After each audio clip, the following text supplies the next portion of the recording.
Tu stresses pour l'épreuve de maths spécifique de fin d'année car tu n'auras pas le droit à la calculatrice. Aujourd'hui, on corrige la partie des automatismes à avoir pour obtenir les 6 premiers points de l'épreuve. Bon, pour la première question, c'est un peu du cours. Pour calculer le pourcentage d'un nombre, on a juste à multiplier. Donc là, par exemple, on a 25%, on le multiplie par 25 sur 100. Sauf que 25 sur 100, c'est tout simplement égal à un quart si on simplifie. Donc, on en déduit que c'est la réponse D pour la première question. Ensuite, on nous demande de comparer ces trois nombres. Donc, pour comparer des nombres, on va tout simplement les ramener sur la même écriture ou sur le même dénominateur. Bon, ici, on a déjà le C qui est sous forme décimale, donc on va tout mettre sous forme décimale.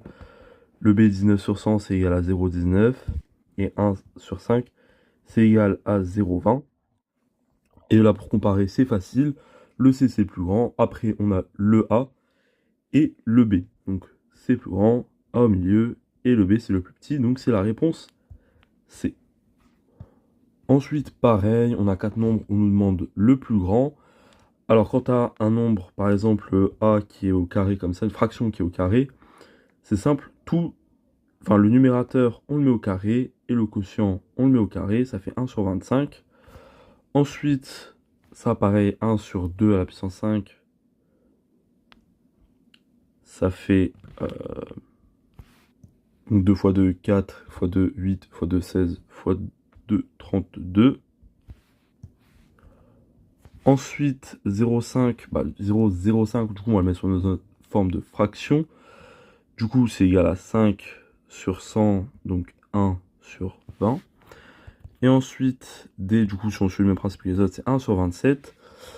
Et là, on a juste à comparer, parce qu'ils ont tous le même numérateur. Donc là, c'est l'inverse. On va regarder quel dénominateur est le plus petit, donc par quel nombre est diviser le numérateur. Et on se rend compte que le plus petit, c'est 20, donc le plus grand, ce sera C. Parce que forcément, au plus tu divises par un grand nombre, au plus ce sera petit. Ensuite, on nous demande si un article augmente de 10%, puis encore de 10%.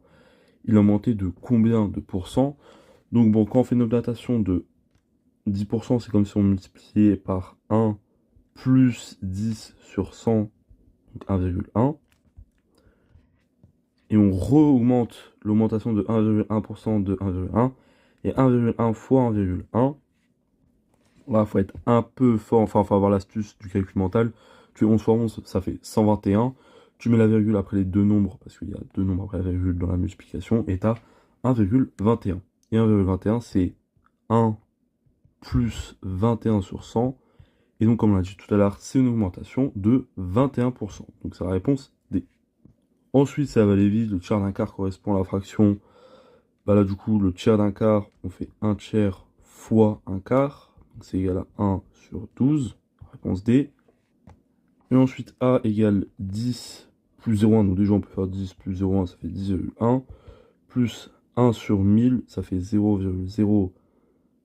Donc, avec 3 zéros après la virgule. Et donc, ça nous fait 10,1101. Et du coup, on a la réponse C.